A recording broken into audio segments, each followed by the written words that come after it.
సరే మమ్మల్ని మర్చిపోయారు. అన్ని మంచిగా వాళ్ళకి చేసిన మమ్మల్ని మర్చిపోయారు. వారి అవసరంలో మనం పాల్గొని వారి అవసరం తీర్చినప్పుడు నన్ను మర్చిపోయారు. వారి అవసరంలో మనం పాల్గొని వారిని బాగు చేయడానికి సిద్ధమైనప్పుడు వారు మనం మర్చిపోయారు. మన అవసరం వచ్చినప్పుడు వారు ఎప్పుడు మన దగ్గర రావట్లేదే. వాళ్ళ అవసరం వచ్చినప్పుడు మనం వెళ్ళి వాళ్ళ అవసరం తీర్చగలిగామే అదే నిరాశలోకి మనం వెళ్ళిపోతూ ఉంటాం. హల్లెలూయా. బంధువులు నీ దగ్గరకు రానప్పుడు నిరాశ చెందవద్దు. నీ స్నేహితులను మర్చిపోయినప్పుడు నిరాశ చెందవద్దు.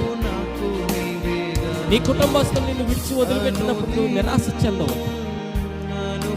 ఆ స్థితి నీకు మంచిది కాదు.